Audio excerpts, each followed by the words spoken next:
नमस्कार, आदाब। Crime petrol Dastak में आप सबका स्वागत है।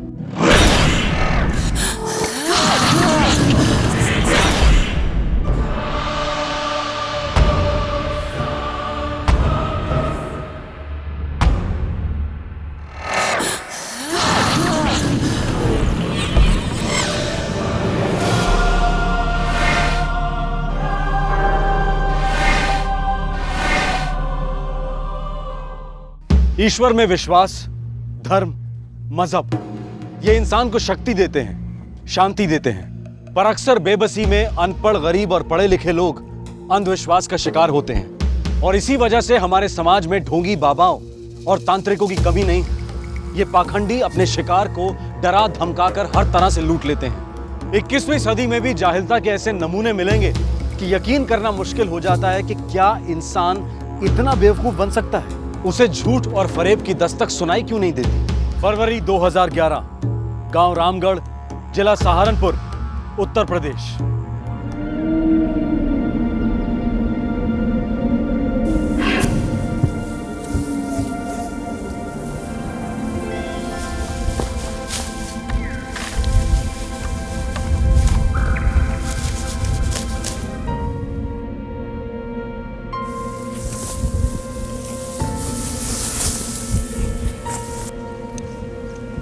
सूरज के बापू, ओ सूरज के बापू, चलिए खाना खा लीजिए, खाना ठंडा हो जाएगा नहीं तो। हाँ आ रहे हैं। आइए जल्दी।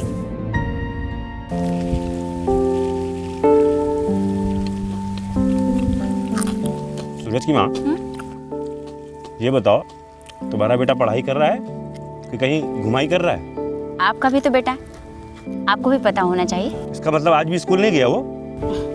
नहीं गया, हंसिया लेकर यहीं कहीं घूम रहा होगा। आखिर आपका बेटा जो है। एक बात कहें, चाहे जो हो जाए, मेरा सूरज मेरे जैसा नहीं बनेगा। अरे वो हंसिया वसिया लेके नहीं काम करेगा, वो तो खूब पढ़ेगा, लिखेगा, बड़ा आदमी बनेगा और हमारी जिंदगी भी सुधारेगा और अपनी जिंदगी भी सुधारेगा। आखिर हमारा बेटा है। मेरा बेटा है। हमारा बेटा। हाँ भाई ठीक है, हमारा बेटा है।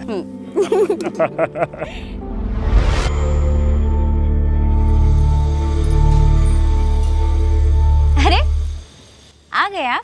हाँ, ये लो रख दो। लाइए।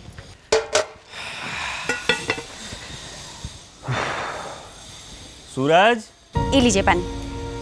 ए सूरज, ये जवाब काहे नहीं दे रहा है? घर में होगा तब ना जवाब देगा। शाम हो रही है, अभी तक उसकी तफरी मस्ती चल रही है। शाम रोज ही होती है। देखा, सूरज जो है ना तुम्हारी वजह से ही बिगड़ रहा है। हम बिगाड़ रहे हैं तो हमें ही सुधारेंगे। आप पानी पीजिए।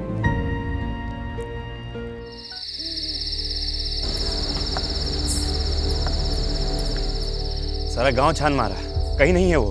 उसके दोस्त लोगों से पूछे आप? अरे सबसे पूछ लिया सूरज की माँ, दिन भर से वो किसी के साथ नहीं था। अब तुम्हें बोलो कहाँ चला गया वो? सूरज! सूरज! सूरज! ए सूरज, हमारा आवाज सुनाई दे रहा है तुमको? सूरज! कहाँ चला गया हमारा बच्चा? सूरज! सूरज! सूरज! हमको पूरा विश्वास है हमारा सूरज जरूर आएगा।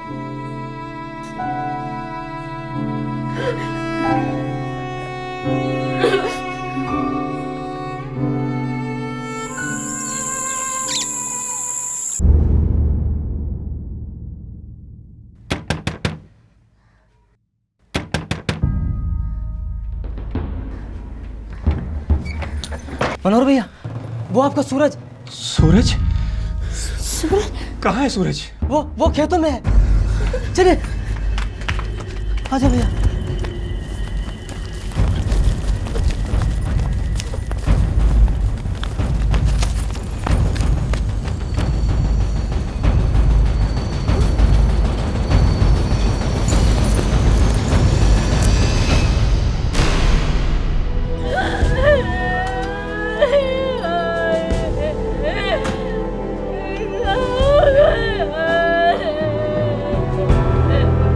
जब ये घर से निकला था तब आप कहाँ थे? सब हम खेत में थे। सूरज की अम्मा हमारे घर वाली वो घर में रही साहब। पोस्टमार्टम समझते हो ना? साहब बच्चे की माँ जब सदमे से थोड़ी बाहर आ जाए तो उसे थाने लेते आना, कुछ पूछताछ करनी। जी साहब। 12 साल का था साहब, बच्चा ही था, दिन भर खेलता कूदता रहता था। सवेरे उठते ही बोला, माँ हम खेलने जा रहे हैं। अम्मा मैं खेलने जा रहा हूँ। खाली पेट जाएगा? भूख लगी ना तो सारे आम काट के खा जाऊंगा। आम के पेड़ का तो नाम भी मत लेना सूरज, खबरदार। अम्मा एक बार फिसलाऊं, बार बार थोड़ी ना फिसलूंगा। फालतू बहस मत करो, दूध पी लो। ना, दूध बहुत गंदा लगता है। दूध नहीं पियोगे तो ताकत कहाँ से आएगा? पेड़ पे कैसे चढ़ोगे? अच्छा बेटा, बहुत बढ़िया। अब जाओ, संभाल कर चढ़ना। हाँ पेड़ पर। अरे पप्पी देकर जाओ अपनी अम्मा को। अम्मा अब मैं बड़ा हो गया हूँ। हाँ कुछ ज्यादा ही बड़े हो गए, देखो तो तुम्हारी मूछें भी निकल आई हैं। बच्चा रोज घर से हंसिया लेके निकलता था? हाँ साहब, उसको बहुत अच्छा लगता था हंसिया। अपना बापू का नकल करता था वो। किसी से दुश्मनी थी? नहीं नहीं साहब, सारे गांव से हमारी अच्छी बनती है। ये बंसीलाल कौन है? तो तुम चिल्ला चिल्ला कर कह रही थी कि बंसीलाल खा गया मेरे सूरज को। कौन है ये? वो हमारा चचेरा भाई है साहब। हाँ हाँ साहब, बस एक बार जमीन के लिए कुछ कहा सुनी हुई थी साहब। अब जो भी कहना सुनना है पोस्टमार्टम के बाद ही होगा।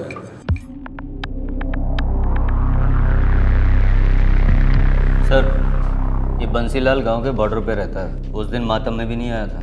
उसे कहो कि यहाँ है, नहीं तो उसका मातम बनेगा। ठीक है सर।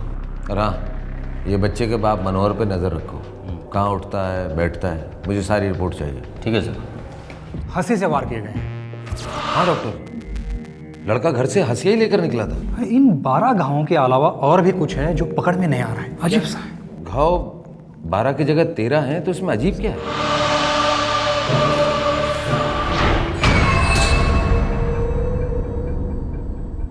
पुलिस बंसीलाल से पूछताछ करने पहुंची। बंसीलाल रेखा का चचेरा भाई था। सूरज की मौत का इल्जाम रेखा ने बंसीलाल पर लगाया था। साहब, सर बंसीलाल थाने आने को मना कर रहा है। अरे गले में रस्सी डालो, खींच ला उसको। आऊंगा साहब, आऊंगा। बस अभी नहीं, जरा ठेकेदार के यहाँ धान पहुंचा दूं, नहीं तो बड़ा नुकसान हो जाएगा साहब। अच्छा, रेखा के नुकसान से भी ज्यादा? समझा नहीं? समझ तो मैं भी नहीं पा रहा हूँ। तेरी चचेरी बहन के लड़के का मर्डर हो गया और तू एक बार भी देखने के लिए नहीं आया। साहब मैं बाहर था, सहारनपुर गया था साहब, आप किसी से भी पूछ लो। मैं तुझसे पूछ रहा हूँ, साफ साफ बता, रेखा के लड़के को क्यों मारा तूने? क्या बोल रहे हो साहब आप?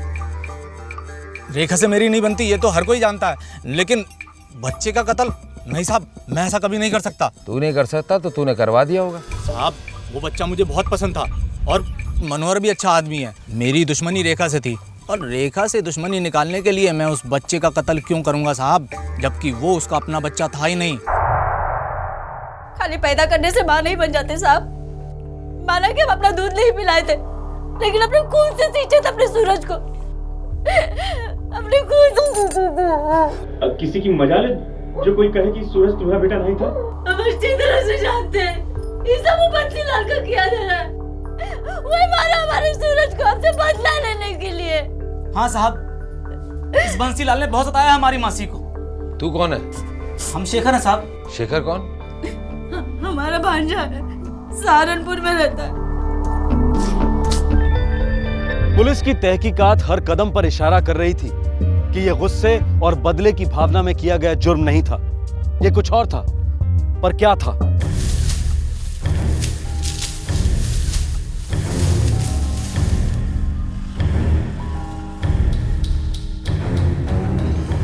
देखो देखो सर बंसीलाल सही कह रहा है। कत्ल के रोज वो पूरा दिन सहारनपुर में ही था। आम का पेड़ यहाँ से काफी नजदीक है। सूरज को पहले यहाँ लाया गया होगा, उसके बाद उसकी हत्या कर दी। सर उस दिन यहाँ पर कोई नहीं था, इसीलिए तो उसे यहाँ पर लाया गया होगा। कातिल बहुत चालाक था, उसे पता था कि इस जगह पर कोई नहीं आता जाता, काफी सेफ जगह है ये। सर किसी गांव वाले ने तो नहीं मारा? गाँव वाला क्यों मारेगा और कैसे? उस लाश को देखकर तो ऐसा लगता है जैसे किसी जानवर ने गला काट लिया हो। अच्छा, मनोहर और रेखा की कहानी के बारे में कुछ पता लगा? हाँ सर, बच्चा मनोहर की पहली बीवी का है जो अभी गुजर चुकी है, और ये रेखा की भी दूसरी शादी है। मनोहर का रेखा से कोई औलाद? जी नहीं। गांव वाले मनोहर को काफी मानते हैं।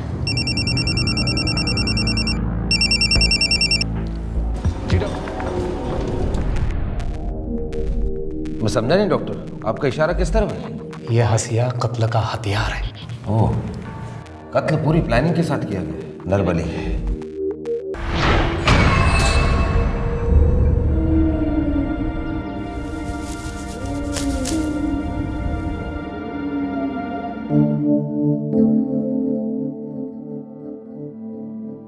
अरे सूरज, हमें साथ रोटी खा ले।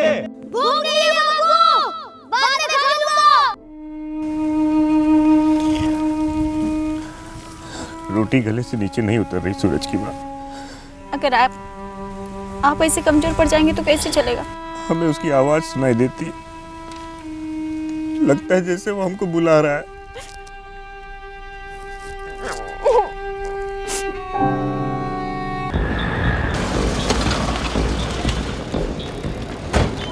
इलाके में घूमने वाले हर साधु बाबा, ओझा, तांत्रिक सभी को पूछताछ के लिए राउंड अप किया गया। बोलो। बच्चा, हम लोग लोगों की जिंदगी में सुख शांति देते हैं, किसी की जिंदगी नहीं लेते। और जी सर, इन सबको ले जाओ और अपनी स्टाइल का सुख शांति दे दो। सब कुछ अपने आप उगल देंगे। साहब, नरबली हम लोगों के बस की बात नहीं है, बहुत ताकत चाहिए इसके लिए। हम में से किसी की इतनी औकात नहीं है कि ये सब करे। ताकत, औकात। तोमर जी सर। इन सबको अपनी औकात बता दो और हमारी ताकत।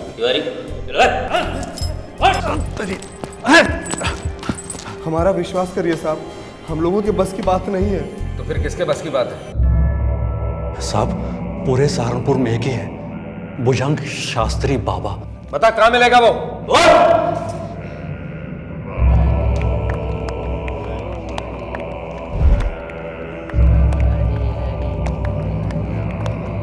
भुजंग शास्त्री सिर्फ इस गांव का ही नहीं बल्कि आसपास के सभी गांव का नामचीन तांत्रिक था।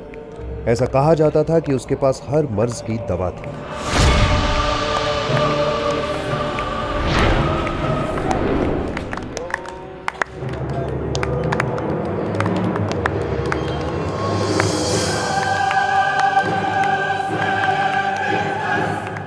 खड़ा।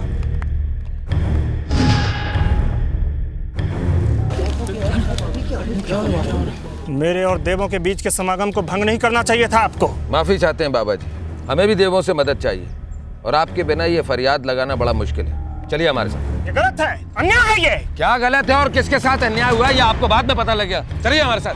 अरे बाबा जी का आरोप क्या है? उन पर जो भी आरोप है मैं आप सबको अपने साथ ले जा सकता हूँ अगर मेरे काम के बीच में टांग अड़ाने की कोशिश की तो। चलिए बाबा जी। लेकिन आप बाबा को ऐसे नहीं ले जा सकते।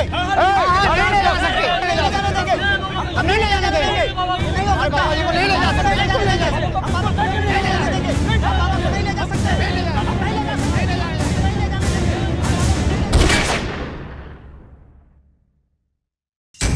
अगली गोली हवा में नहीं चलेगी, इसके बाद कई गोलियां चलेंगी। हटा सबको।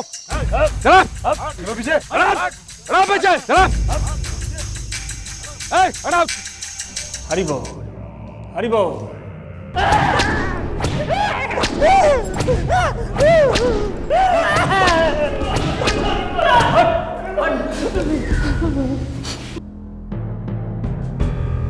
ये बलि एक औरत के लिए चढ़ाई गई थी, एक ऐसी बेचारी के लिए जिसकी कोख एक अरसे से खाली रही है। इस बलि से गर्भ को मैंने उस औरत के अंदर पहुंचाया है। ये आप लोगों को समझ में नहीं आएगा, ये देवों का वरदान है, देवों का वरदान है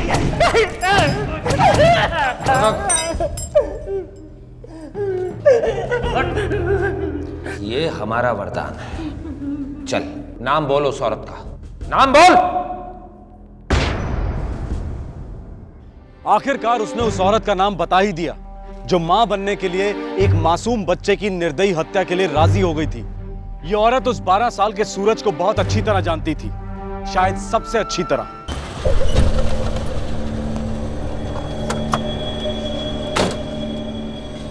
सूरज की मां पता चल गया। कहाँ पता चल गया इंस्पेक्टर साहब? भाई जो तुम और तुम्हारे पति जानने को तरस रहे थे। सूरज के हत्यारे का पता चल गया है। कब?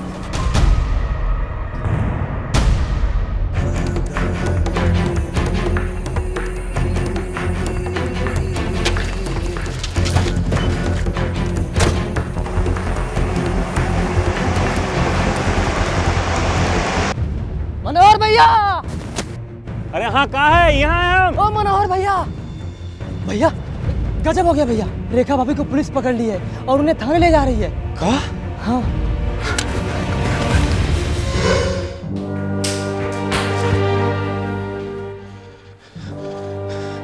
इंस्पेक्टर साहब,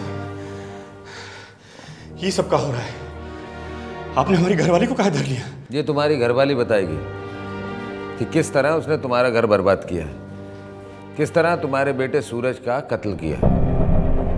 चलो रेखा जी, बतलाइए। जब हमने इनसे रिश्ते के लिए हाँ कहा था, तब हमको पता था कि इनकी पहली पत्नी से इनको एक बच्चा है और हमारी पहली शादी से हमको कोई बच्चा नहीं था। मेरी पत्नी 6 महीने पहले गुजर गई,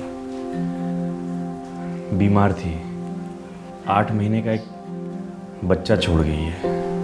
अगर रेखा को उस बच्चे की माँ बनने में कोई एतराज़ नहीं तो मुझे भी शादी से कोई एतराज़ नहीं है। हमको कोई एतराज़ नहीं है। रेखा एक अच्छी पत्नी और अच्छी मां साबित हुई। मनोहर का घर खुशियों से भर गया। सूरज हमारा बेटा था, लेकिन हमें अपना बच्चा चाहिए था, हमारा अपना बच्चा।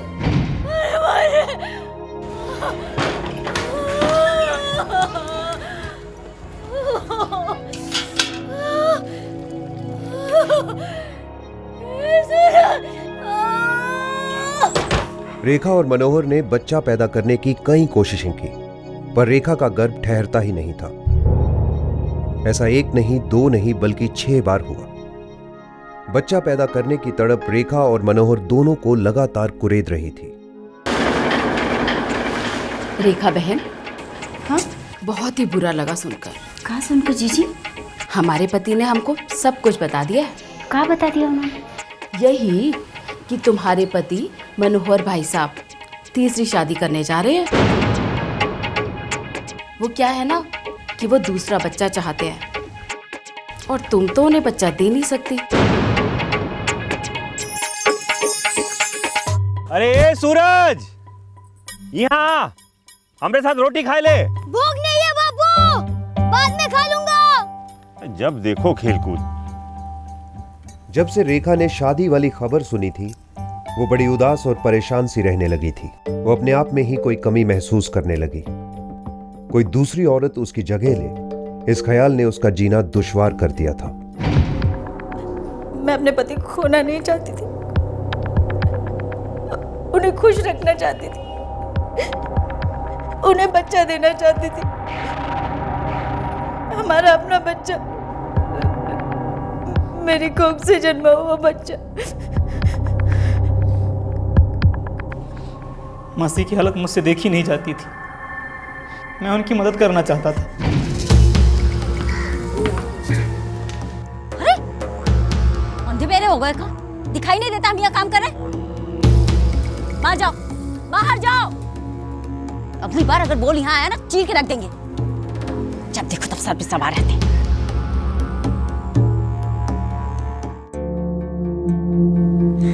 क्या बात है मासी, आप पहले कभी इतनी चिड़चिड़ी नहीं थी। कौनो बात नहीं, तुम जाओ यहाँ से, हमको परेशान मत करो।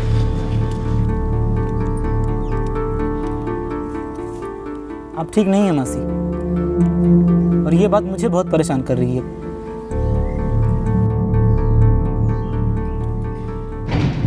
मैं चाहता था कि मासी का अपना बच्चा हो। बाबा चमत्कारी हैं, मैंने सोचा बाबा ही मासी का दुख दूर करेंगे। उपाय एक ही है और बड़ा आसान है। क्या उपाय है बाबा? हम कुछ भी करने के लिए तैयार हैं। देवों ने कहा है, औरत की कोख भरनी है तो पहले हमें खुश करो। हम आपका मतलब नहीं समझे। बच्चे के बदले में बच्चा। देवों को एक बच्चे की बलि चढ़ानी होगी, वो तुम्हारी कोख भर देगा। ये आप क्या कर रहे हैं? हम अपने बच्चा का जान नहीं ले सकते बाबा, हम ये पाप नहीं कर सकते। सौतेला है ना?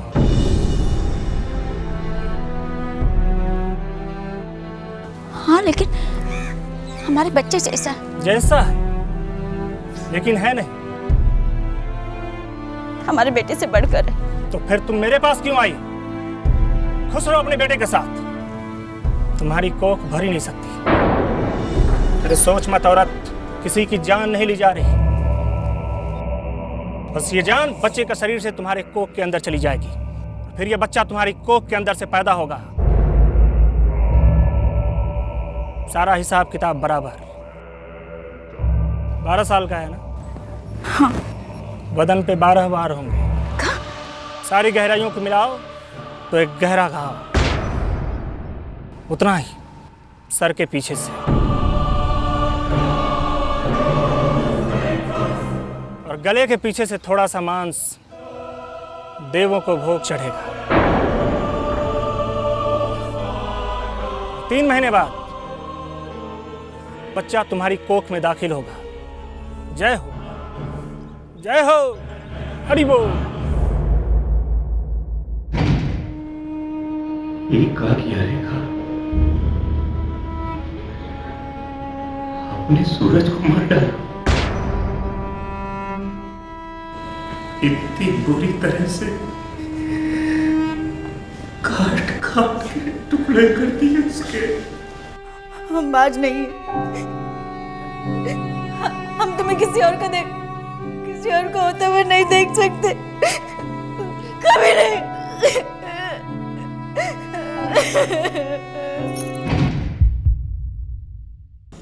और कोई सोच विचार नहीं मासी, कल कर ही देते हैं।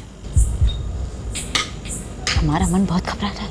बाबा ने जबान दी है, आप माँ बनोगी मासी, और इसी बच्चे की माँ बनोगी, और कुछ मत सोचो।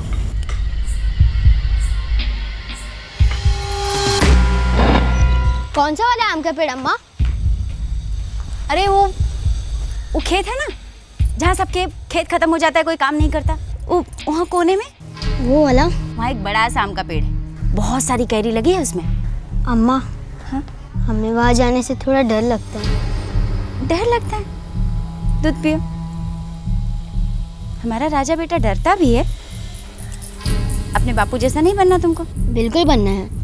हम अभी जाते हैं और आपके लिए केरिया तोड़ कर लाते हैं। जाओ।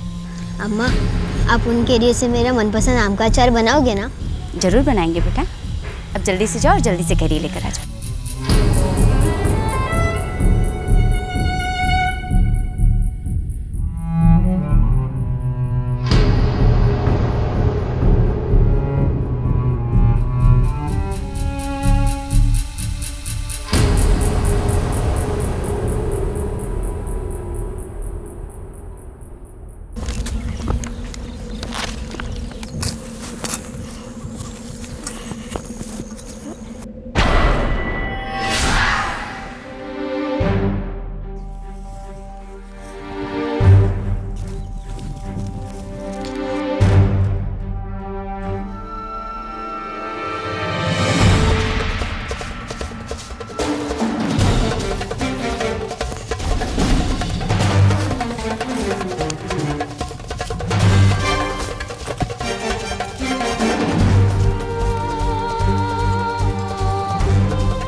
गले के पीछे से थोड़ा सा मांस देवों को भोग चढ़ेगा।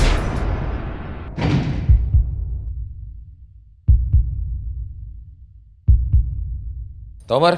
जी सर। इन सब का स्टेटमेंट रिकॉर्ड कर लो, कल इन सबको कचहरी में पेश करना। ठीक है सर। ले जा। चलिए। डॉक्टर साहब, 3 महीने में बच्चा इस औरत की कोख में लौट आने वाला है। देवों का प्रकोप मत मोड़ लो इंस्पेक्टर साहब, कोई हत्या नहीं हुई। चलो।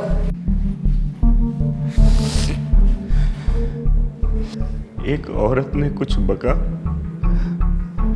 और तुमने वो सब सच मान लिया। कैसे रेखा, कैसे? एक बार तो मुझसे पूछा होता, मैं कोई दूसरी शादी नहीं करने जा रहा था रेखा। मैं तो तुम्हें खुश देखना चाहता था, तुमको और सूरज को खुश देखना चाहता था मैं। और तुमने तो सूरज को मार डाला रेखा, सूरज को मार डाला। चुप रहने के लिए खुश रहना बहुत ज़रूरी है। खुश कर दो मुझे। गारंटी क्या है? 0 गारंटी और 0 चॉइस भी। पैसे लेकर मुकर भी सकता हूँ। अगर चुपचाप भिजवा दोगे तो चुप बैठा रहूँगा। दुनिया को नहीं बताऊंगा कि तुम चीज़ क्या हो। एक कहावत है, खोदा पहाड़ निकला चूहा। लेकिन आज का केस इस कहावत का बिल्कुल उल्टा है। एक साधारण सा मिसिंग केस बन गया हॉलीवुड फिल्म की एक स्क्रिप्ट। इस कहानी में सभी ने जुर्म किया और सभी को सजा हुई।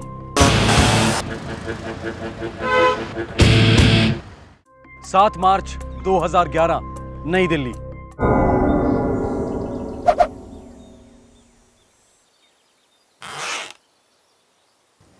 अरे कुणाल, अरे यार कितना टाइम लगाएगा यार? हाँ? अरे दुल्हन भी इससे जल्दी तैयार हो जाती है भाई। कम ऑन, हरी अप यार। बस भैया 2 मिनट आया।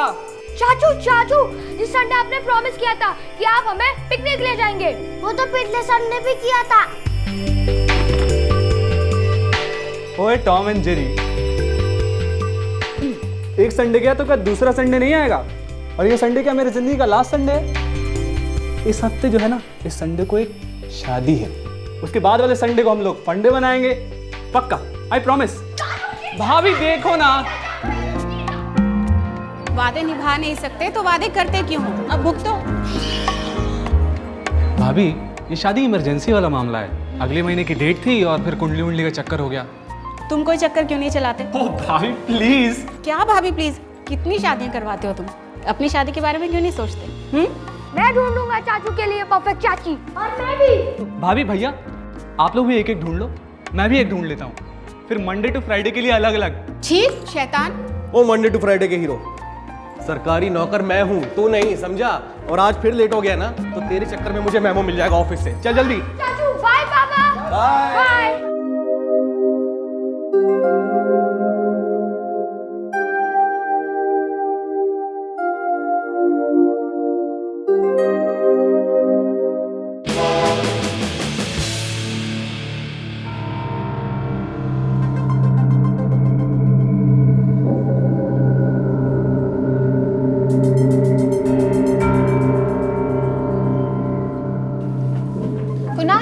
कुणाल 5 मिनट चाहिए, तुम्हें डिजाइन सिखाना। अभी नहीं, शाम को धनराज जी के साथ एक अर्जेंट मीटिंग है।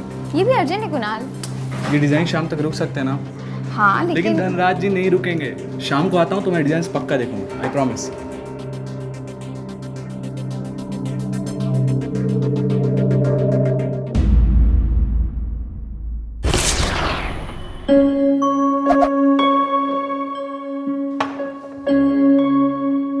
सुनो जी, कुछ ठीक नहीं लग रहा है। अब तुम शुरू मत हो जाना बस। अरे बच्चा नहीं है कुणाल, कहीं फंस गया होगा। और वो सुबह कह तो रहा था वो कोई अर्जेंट शादी है, उसके लिए देर हो जाएगी। काम कितना भी अर्जेंट क्यों ना हो, कुणाल अपने दोनों मोबाइल फोन तो कभी स्विच ऑफ नहीं रखता ना। अरे बाबा कहीं रह गया होगा, नेटवर्क नहीं लग रहा होगा, और क्या है। देखो यकीन कर, कुछ भी गड़बड़ नहीं है, आ जाएगा तुम्हारा लाडला देवर। 7 मार्च 2011 को कुणाल की भाभी एक झपकी नहीं सोई और ना ही उसके भैया आदित्य कश्यप सोए। सुबह हो गई थी और कुणाल की कोई खबर नहीं थी। अंकिता की सिक्स सेंस सही साबित हुई, कुछ गलत हुआ था। कल रात ये कह रही थी कि कुछ ठीक नहीं लग रहा है, कुणाल अभी तक घर नहीं आया। मैंने सोचा जी हुई होगी ऐसी कोई बात, पर कुणाल पूरी रात घर नहीं लौटा। उसके दोनों मोबाइल भी स्विच ऑफ जा रहे थे। दफ्तर जी मैंने फ़ोन किया था, कह रहे थे कि कुणाल तो दोपहर में ही धनराज जी से मिलने के लिए चला गया। किससे? जी धनराज पांडे, कुणाल की कंपनी के मालिक।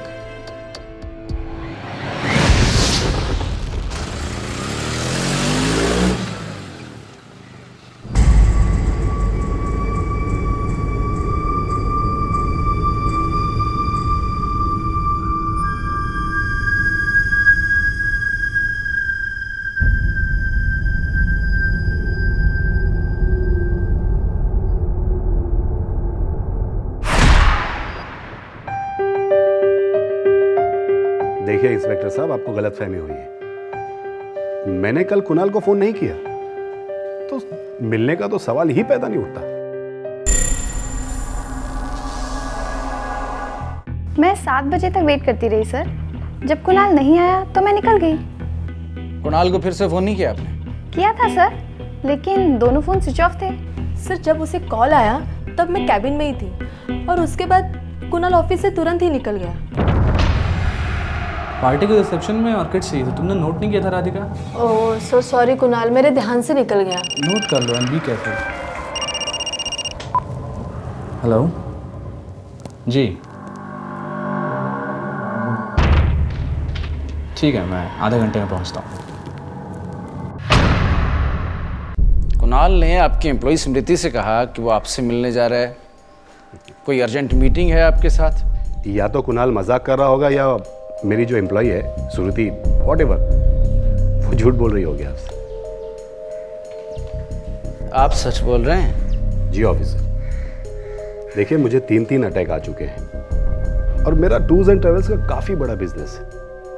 ये हैप्पी वेडिंग ब्यूरो तो मैंने अपनी पत्नी की खुशी के लिए खोला है। मतलब ये है मेरी मिसेस कल्पना पांडे। कल्पना जी, कुणाल आपके साथ काम करता था ना आपके हैप्पी वेडिंग ब्यूरो में? हाँ जी ऑफिसर, देखिए अब मुझसे कुछ काम होता नहीं है, इसीलिए इन सारी चीज़ों की जिम्मेदारी मैंने इन दोनों पर दे रखी है। कल्पना जी, आपको क्या लगता है कुणाल ने ऐसा क्यों कहा कि आपके पति से मिलने जा रहे हैं? मैं क्या जानूं? नहीं, काम करता है ना आपके साथ, कुछ तो आइडिया होगा ना। शायद किसी और से मिलने गया हो, कोई प्राइवेट पर्सनल काम। हमारे साथ तो सिर्फ उसके प्रोफेशनल ताल्लुकात हैं।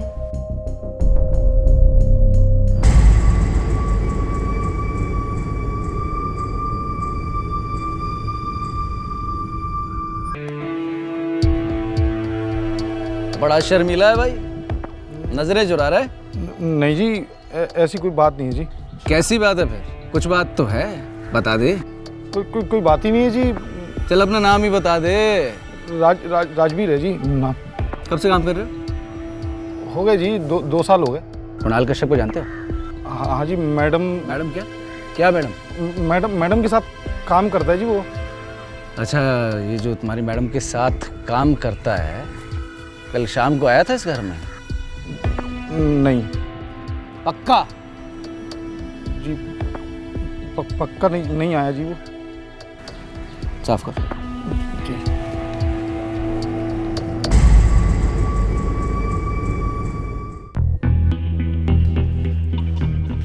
सर, कुणाल के दोनों फोन अभी भी स्विच ऑफ हैं। मैंने दोनों नंबर सर्वेलेंस में डाल दिए हैं। लोकेशन का जल्दी पता चल जाएगा सर। कल शाम को जो फोन आया था उस पर कोई मूवमेंट? सर ये नंबर है, धनराज पांडे का नंबर है क्या? सर धनराज पांडे के पास 3 नंबर है, उनमें से ये नंबर नहीं है। ये धनराज पांडे की स्टोरी क्या है? धनराज पांडे की स्टोरी बड़ी तगड़ी है। 2 कॉन्ट्रैक्ट्स हैं बड़े बड़े। धनराज ट्रैवल्स है उसके नाम। एक ऑयल कंपनी में 250 गाड़ियाँ चलती हैं और एक स्टील कंपनी में 100 गाड़ियाँ चलती हैं सर। ट्रक्स हैं, ये है वो है, काफ़ी कुछ है सर। काफ़ी कुछ है, फिर काफ़ी कुछ कर भी सकता है। या हो सकता है कुणाल के भैया भाभी फालतू में फड़फड़ा रहे हों। होने को कुछ भी हो सकता है। कुणाल कश्यप का गायब होना, 2 दिन से उसके फोन का स्विच ऑफ रहना उसके भैया और भाभी के लिए हद से ज्यादा चिंताजनक था। बेचैनी बढ़ती जा रही थी, डर बढ़ता जा रहा था, लेकिन ऐसी भी संभावना थी कि कुणाल शायद अपनी मर्जी से कहीं चला गया हो, या शायद नहीं। ठीक है, मैं आधे घंटे में पहुंचता हूँ।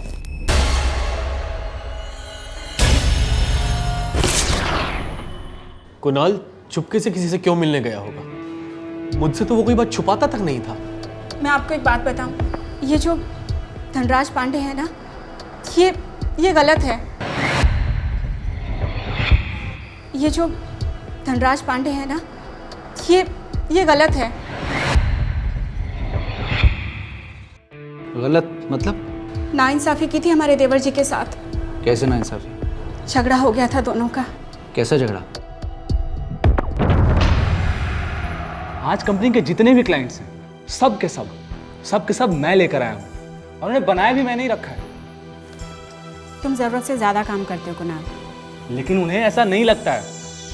4 आने की कंपनी थी, 4 आने की, और धनराज जी ऊपर से हमेशा बीमार।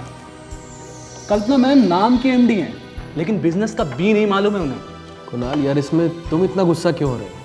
गुस्सा होने वाली बात तो है ना भैया। वो लोग समझते हैं कि मैं कुछ बेवकूफ़ टाइप्स हूँ और मैंने कुछ काम ही नहीं किया है कंपनी के लिए। मुझे 50% पार्टनरशिप चाहिए और मैं उसे लेकर आऊँगा। तो कुणाल को प्रॉफिट का 50-50 चाहिए था। हाँ जी, उतना तो बनता था। कुणाल ने तो कॉन्ट्रैक्ट बदलने की बात भी की थी। वैसे कुणाल ने जब कंपनी ज्वाइन की थी तब क्या पोजीशन थी उसकी? जी, मैनेजर। सच कहूं तो ऑफिसर, ये कंपनी घाटे में चल रही है। ऊपर से कुणाल रोज फैल जाता था, किसी ना किसी बात को लेकर मेरी पत्नी से हमेशा बहस करते रहता हूँ। किन बातों को लेकर बहस करता था धनराज जी? बगल में बैठा है तो सर पर बैठने की कोशिश कर रहा था। मतलब ये ऑफिसर, हैप्पी वेडिंग ब्यूरो मेरी अपनी कंपनी है, जिसे जो कहना है कहे। ये आइडिया मेरा है, कंपनी मेरी है, और आज तक मैंने अपनी कंपनी में किसी को पार्टनरशिप नहीं दिया। सिर्फ मेरे लिए, मेरी खुशी की खातिर ये तैयार हो गए थे उसे पार्टनर बनाने के लिए, 50% देने के लिए। लेकिन नहीं, बहुत ही लालची किस्म का आदमी है ये कुणाल।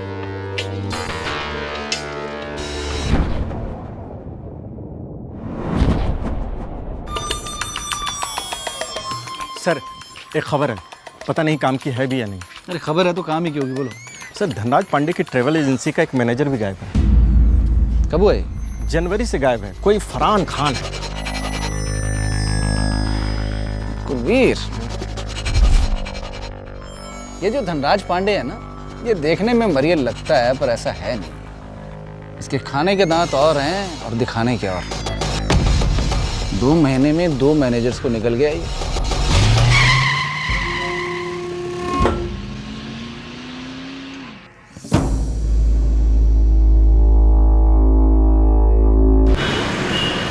पुलिस अब धनराज पांडे के एक और गुमशुदा मुलाजिम फरहान खान की तलाश में लग गई।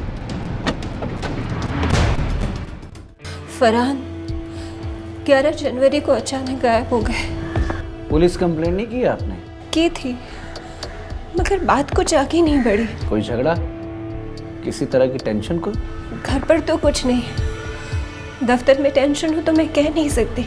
वैसे ये फरहान साहब कब से काम कर रहे थे धनराज ट्रेवल्स में? 10 साल हो गए, पिछले हफ्ते।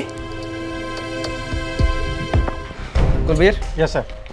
धनराज पांडे की सारी हिस्ट्री ज्योग्राफी निकालो, उसका पूरा कच्चा चिट्ठा चाहिए मुझे। Yes sir. धनराज पांडे की धनराज ट्रेवल्स और हैप्पी वेडिंग ब्यूरो के हर एम्प्लॉय से पुलिस ने अलग से पूछताछ की, लगभग 400 लोगों से।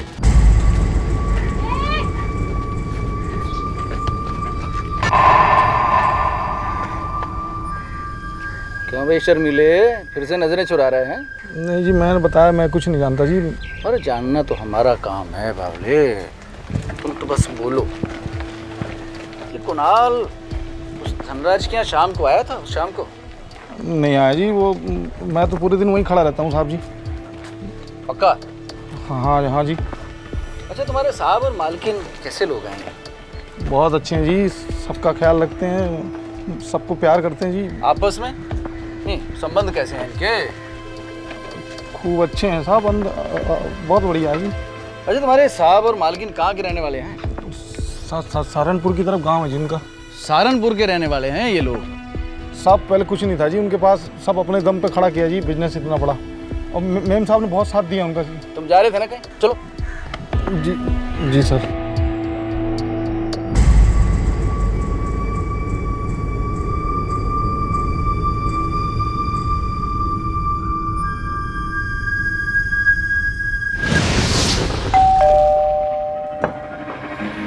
जी वो रुको,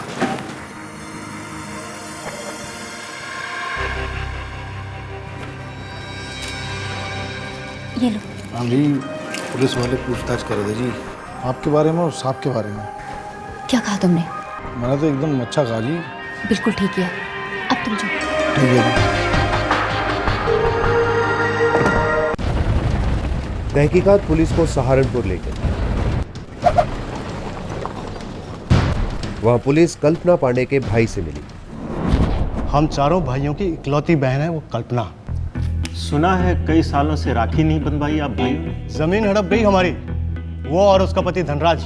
तो चारों भाइयों की जमीन पर कब्जा किया उसने। अब सिर्फ 3। सबसे छोटा भाई किशोर अब है नहीं। कैसे मौत हुई? मौत नहीं हुई, बस किशोर गायब हो गया। गायब से क्या मतलब? वो हमारा किशोर दिमाग से कुछ धीमा था। दरअसल वो कल्पना और धनराज के साथ ही रहता था। उसकी बनती थी उनसे? नहीं बनती थी, बिल्कुल नहीं बनती थी। हमारा किशोर बार बार उनसे अपने हिस्से के पैसों की मांग करता था और बस फिर एक दिन किशोर गायब हो गया। कुणाल कश्यप को गायब हुए 3 दिन हो चुके थे और इन 3 दिनों में पुलिस को कई और गुमशुदा लोगों के बारे में जानकारी मिली जिनका ताल्लुक पांडे जोड़े से था। कुणाल के अलावा फरहान खान, जो पिछले 10 साल से धनराज ट्रैवल्स में नौकरी कर रहा था, और किशोर मल्होत्रा, जो कल्पना का सगा छोटा भाई और धनराज पांडे का साला था। यह गायब होने का माजरा क्या था? पुलिस इस रहस्य के दरवाजे तक पहुंच गई थी, बस ताले की चाबी मिलना बाकी था।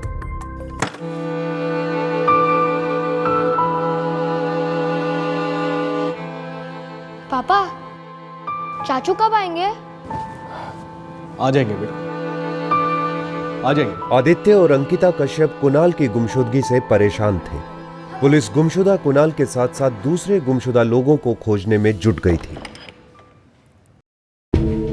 और फिर 10 मार्च 2011 को कुणाल कश्यप के बारे में खबर आई। सर, कुणाल का फोन का लोकेशन ट्रेस हो गया सर। कहाँ है? बुलंदशहर, उत्तर प्रदेश में, जहां आखिरी बार फोन स्विच ऑफ हुआ था सर। ये देखिए सर, ये है सेल टावर जहां कुणाल का फोन का नंबर आखिरी बार ट्रेस हुआ था सर। इस टावर की रेंज इतनी है सर। ये तो काली नदी के साथ लग के है ना? ये sir Bibi Nagar police station के इलाके में पड़ता है सर। रेल की ट्रैक से लग के है ये।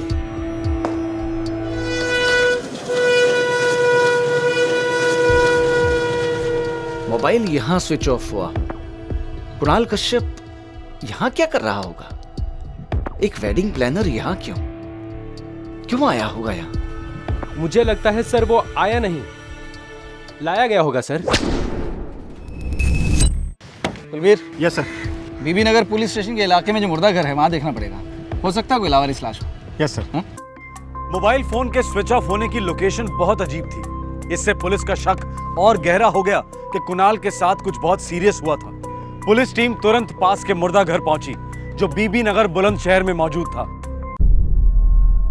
एक लावारिस लाश रिपोर्ट हुई है। कब रिपोर्ट हुई? 2 दिन पहले रेलवे ट्रैक के पास उसकी लाश मिली थी सर, इस तरफ।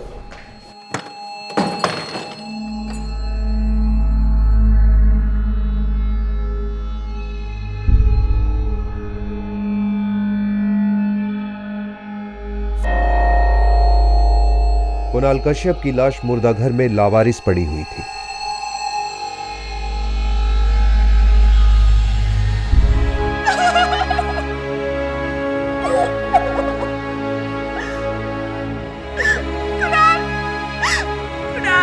कुणाल के भैया और भाभी ने लाश की शिनाख्त की। मैं ढूंढूंगा चाचू के लिए परफेक्ट चाची। और मैं भी। भाभी भैया, आप लोग भी एक एक ढूंढ लो, मैं भी एक ढूंढ लेता हूँ, फिर मंडे टू फ्राइडे के लिए अलग अलग।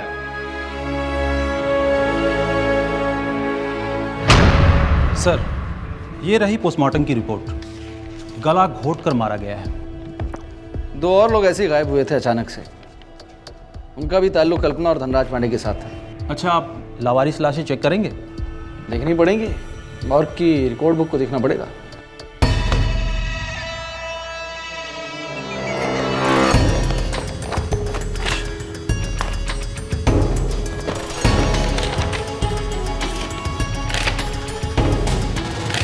सर रुकिए, ये तो फरहान लग रहा है सर। ये देखिए सर।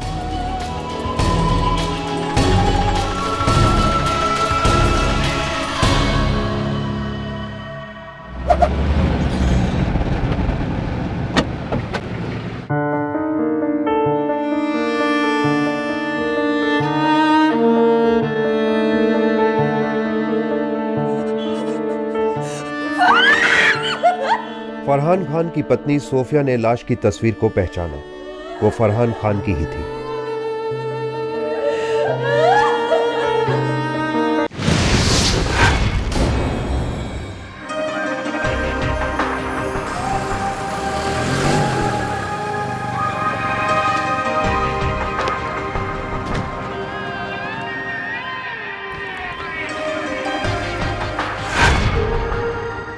क्या बकवास है? कुणाल की लाश मिली, सो व्हाट? डायरेक्ट हम पर शक करेंगे आप? सिर्फ कुणाल होता तो डायरेक्ट आप पे शक नहीं होता। फरहान खान की लाश भी ठीक उसी तरह मिली, रेलवे ट्रैक्स पर, गला घूंट के मौत। इत्तेफाक हो सकता है। ऐसे इत्तेफाक बी ग्रेड फिल्मों में होते हैं मैडम। तो आप कहना क्या चाहते हैं? पूछना चाहते हैं, आपका भाई किशोर मल्होत्रा, उसकी लाश को भी ऐसे ठिकाने लगाया था कि आपने? इंस्पेक्टर, बहुत सीरियस चार्ज लगा रहे हैं आप हम पर, और वो भी बिना सबूत के। सबूत ही तो ढूंढने आए हैं हम। अब इस तरह मेरे घर में नहीं घुस सकते। हम घुस चुके हैं।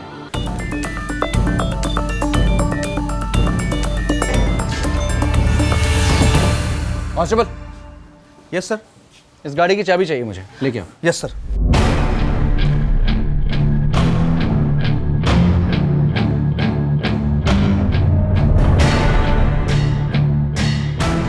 सर, वो लोग कह रहे हैं कि कार की चाबी ड्राइवर राजवीर के पास है और राजवीर गायब है।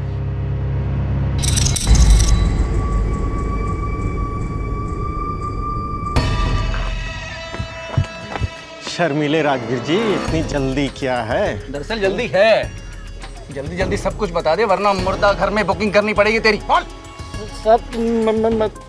कुणाल और फरहान की लाशें मिल चुकी थी, लेकिन कल्पना के भाई किशोर के गायब होने का राज खुलना अभी बाकी था। क्या किशोर जिंदा था या फिर उसे भी कुणाल और फरहान की तरह रास्ते से हटा दिया गया था? अब सवाल यह उठता है कि इन तीनों ने ऐसा भी क्या किया था जो इन्हें रास्ते से हटा दिया गया?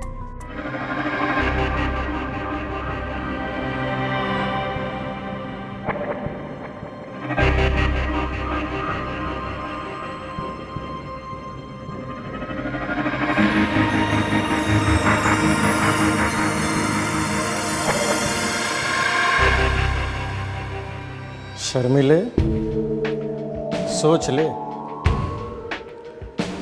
उन दोनों के लिए तुझे दुगुना दर्द सहना होगा। हम तो खाल ही उतार डालते हैं। 8,000 तनख्वाह देते हैं तुम्हें हर महीने ड्राइवरी करने के लिए, बढ़वाते नहीं हो। सब सर, ड्राइवर राजवीर बुलंदशहर से, जहाँ कुणाल और फरहान की लाशें मिली थी।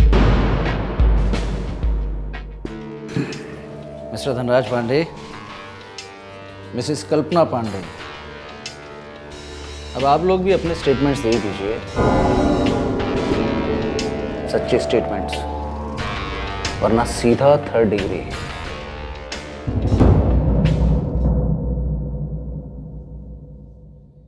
कुणाल सब कुछ जान चुका था। पार्टनरशिप?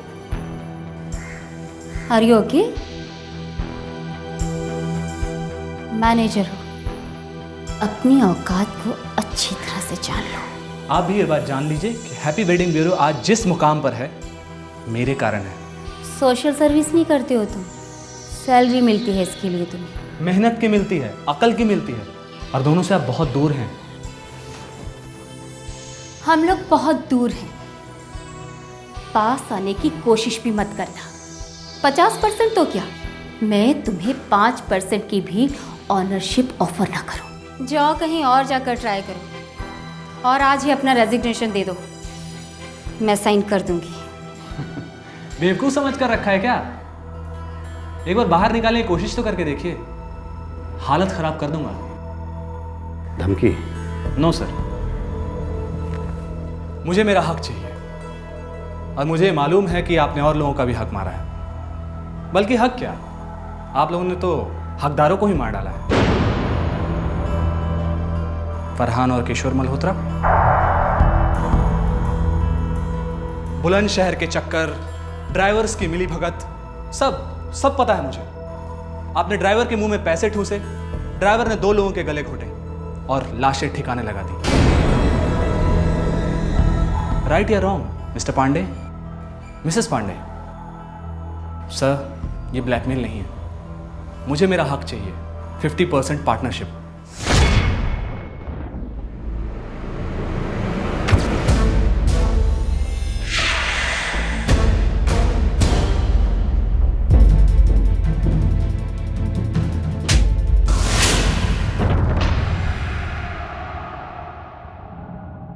वो मुझे ब्लैकमेल कर रहा था। मेरे पास दूसरा कोई चारा नहीं था। जो करना था वो तो करना ही था। मैंने कुणाल को फोन किया। हेलो कुणाल जी, अर्जेंट काम है। ठीक है, मैं आधे घंटे में पहुंचता हूँ। इस फोन कॉल के लिए खास एक सिम कार्ड खरीदा मैंने, झूठे नाम और झूठे एड्रेस पर। कॉम्प्रोमाइज करने का बहाना बनाकर मैं कुणाल को ड्राइव पर ले गया।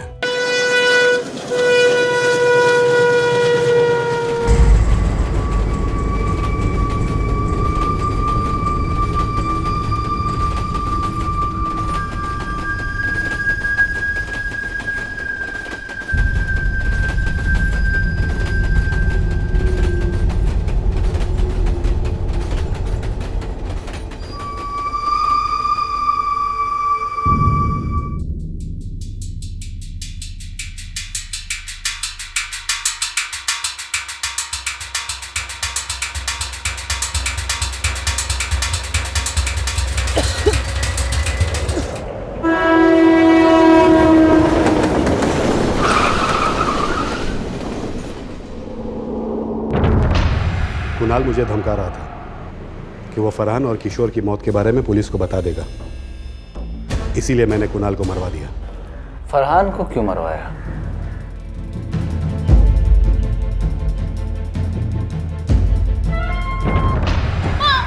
फरहान यहाँ एक नहीं 3 हार्ट अटैक हुए मुझे, और ये मेरे नौकर के साथ सो रही थी, और वो कमीना फरहान 10 साल से मेरी रोटी खा रहा था। वाह, क्या वफादारी निभाई है उसने, और ऊपर से मेरे रुपए भी लूट लिया उसने।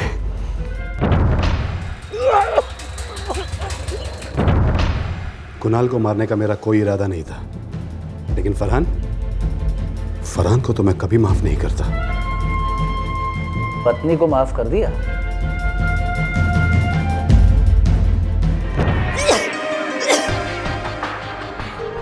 कोई फालतू चीज नहीं हूं मैं जिसे इस्तेमाल किया और फेंक दिया। मैंने तुम्हारे लिए अपने भाई तक को मरवा डाला इस प्रॉपर्टी के लिए। आइंदा मेरे पास आने की भी कोशिश मत करना पांडे जी, वरना सारे सबूत जाएंगे पुलिस के पास।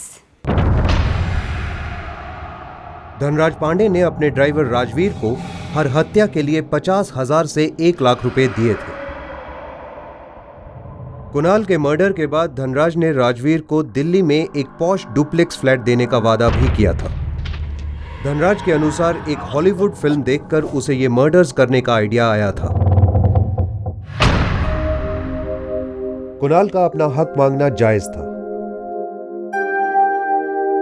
पर क्या ब्लैकमेलिंग सही तरीका था?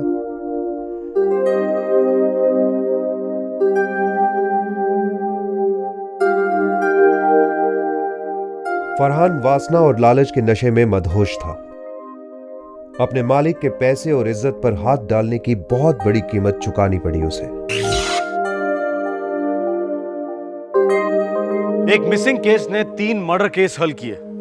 फरहान और किशोर के बारे में पता चलते ही कुणाल को पुलिस को इन्फॉर्म कर देना चाहिए था। यह जानकारी कुणाल के लिए दस्तक थी कि वो खतरनाक खूनियों का साथ दे रहा है, लेकिन उसने उल्टा खूनियों को ब्लैकमेल करने की कोशिश की। नतीजा आपने अभी देखा। क्राइम नेवर पेज, सजा जुर्म का साया है। यह कहावत हर मुजरिम के लिए दस्तक है। याद रखिएगा, हर जुर्म दस्तक देता है। ध्यान से सुनिएगा, जानें बच सकती हैं। फिर मिलेंगे। जय हिंद। इस तरह के और भी एपिसोड देखने के लिए हमारे चैनल को सब्सक्राइब करें और बेल आइकन दबाना ना भूलें।